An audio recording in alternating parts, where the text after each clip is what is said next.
안녕하세요. 저는 토비아 선교회에서 주관하는 바울의 길 성지순례 여정에 동참하고 있습니다. 이번 묵상은 성지순례 여정을 따라 들른 장소 중 하나를 골라 그 장소의 배경이 되는 성경 말씀을 나눠보도록 하겠습니다. 첫째 날 여정은 아테네에 있는 아크로폴리스와 아레오바고 언덕, 그리고 고린도 지역으로 옮겨 세계 3대 운하 중 하나인 고린도 운하와 겐그레 항구를 보고 왔습니다. 이 중에서 저는 아크로폴리스의 서쪽 아래 아레오바고 언덕의 배경이 되는 사도행전 17장의 말씀을 나누도록 하겠습니다.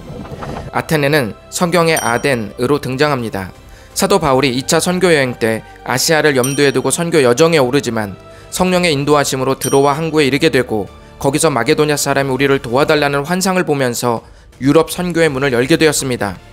거기서 유럽의 첫 성 빌립보, 데살로니가, 베레아에서 복음을 전하면서 놀라운 역사를 경험하지만 복음에 저항하는 유대인들의 위협으로 결국 베레아의 디모데와 실라를 남겨두고 급하게 마게도냐 남쪽 아가야에 위치한 아덴에 홀로 도착하게 됩니다.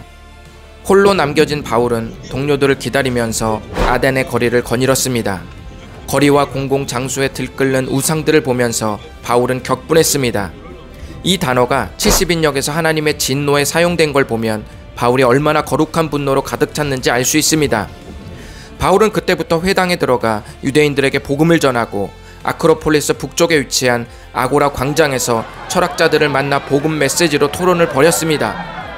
아고라 광장은 성경에서 장터로 번역되었습니다. 거기서 에피쿠로스와 스토아 학파를 만났습니다. 에피쿠로스 학파의 철학자들은 두려움이 없는 평온의 상태를 이루기 위해 힘썼습니다. 그들은 고통과 두려움을 줄이는 방향으로 가기만 한다면 무엇이든 좋은 선택이 될 수 있었습니다. 이렇게 두려움을 극복하려다 보니 사후세계를 믿지 않았고 신도 사람에게 간섭하지 않는다고 보았습니다. 또 스토아 학파는 금욕과 절제로 모든 감정을 다스릴 수 있는 이른바 아파테이아의 상태에 이르기를 힘썼습니다. 그들은 온 세계 질서를 바로잡는 신적인 이성이 있다고 믿었습니다. 그리고 그 질서가 모든 자연에 스며들어 있다고 믿었습니다. 그러니 자연스럽게 하나님의 존재를 부정하고 모든 자연에 신이 스며들어 있다는 범신론을 믿을 수밖에 없었습니다. 그리고 그 질서에 따라야만 궁극의 경지에 다다를 수 있다고 하니 자연스럽게 운명론적 삶에 빠질 수밖에 없었습니다. 이 두 철학자들의 공통점은 두려움과 평정의 마음을 찾기 위해 개인이 노력을 해야 한다는 것인데요. 이 철학자들에게 바울이 전하는 복음은 거슬릴 수밖에 없었습니다. 그들은 바울을 말장난하는 자로 무시하고 아레오바고 언덕으로 데려갔습니다. 아레오바고는 파괴적 전쟁의 신 아레스의 이름을 따서 아레스의 언덕이라는 의미인데요. 고대 시대에는 여기서 재판을 하거나 철학 사상을 토론하는 장소로 사용되었습니다. 철학자들이 바울을 아레오바고 언덕으로 데려간 이유는 아마도 바울이 전하는 허접한 철학을 제대로 욕보이려는 의도였던 것 같습니다. 그들이 악한 의도를 가지고 있든지 상관없이 복음을 전할 기회가 될 수 있으니 바울이 그 순간을 마다할 이유가 없었습니다. 바울이 전한 메시지의 핵심은 무엇이었을까요? 바울 설교의 앞과 뒤를 감싸는 중요한 말이 있습니다.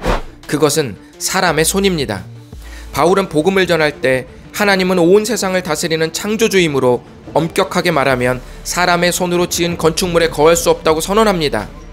또 하나님은 사람의 손으로 섬김을 받으시는 분이 아니라 우리에게 주시는 분임을 강조했습니다. 그렇게 바울은 하나님을 우리 손에 가둬서는 안 된다는 당부로 설교의 내용을 채웠습니다. 바울이 그렇게 말한 이유는 당대 철학자들이 자기의 힘으로 궁극의 지경에 다다를 수 있다고 믿었기 때문입니다. 절대로 그렇게는 안 된다는 말이겠죠.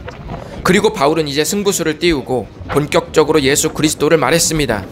하나님께서 이전 시대에는 눈 감아 주셨을지 몰라도 한 분이 이 세상에 오셔서 우리를 위해 죽으시고 부활하신 증거를 주신 이후에는 이 삶을 회개해야 한다고 강하게 선포했습니다.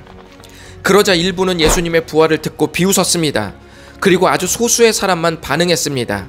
그 중에 아레오바고의 시의회 의원인 디오누시오라는 사람과 다말이라는 여인과 몇 사람이 복음을 믿게 되었습니다.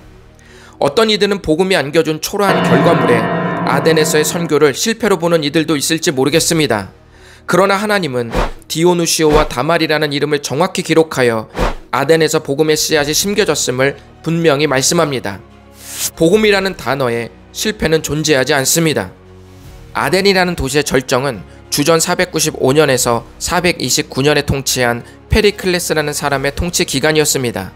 그의 통치 기간에 아크로폴리스가 재건되고 유명한 파르테논 신전이 세워졌습니다.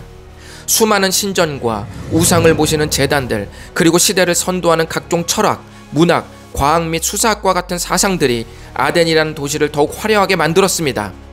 그러다가 펠로폰네소스 전쟁에서 아테네가 스파르타에게 대패를 하면서 번영했던 아테네는 몰락하고 말았습니다. 바울 당시의 아덴은 이미 과거의 영광을 상실한 비운의 도시가 되었고, 과거에 화려했던 신전과 우상들은 그저 실패하는 흔적으로 남아 있었습니다. 그러나 여전히 아덴의 지성인들은 또 다른 자기만의 신전을 지어내며 실패한 우상과 철학들을 붙잡고 있었습니다. 사도행전 17장 21절은 아덴 사람들을 일컬어 새로운 것을 말하고 듣는 시간으로만 세월을 보내는 자들이라고 말합니다. 복음 앞에 결단하지 못하고 더 좋은 사상이 없는지 날마다 실패한 유형에 속한 또 다른 이야기들을 듣느라 시간을 보내는 사람들이라는 말입니다. 혹시 그 모습이 우리의 모습은 아닌지 점검해 볼 필요가 있습니다. 나만의 인생 철학, 내 안의 우상들, 내 선택의 기준이 되어버린 내 경험들은 또 다른 신전들이 되어 우리를 아덴의 광장으로 만들어버릴 수 있습니다. 수천 년의 역사 속에서 이미 내가 주인이 된 삶의 결과는 실패로 증명되었습니다. 이제는 예수 그리스도께서 십자가와 부활하심으로 명확한 증거를 주셨습니다. 실패한 재료를 쓰기보다 역사 속에 빛을 발했던 그 복음이 우리 모두의 인생을 오늘날 이끌기를 바라면서 이번 묵상 마치겠습니다.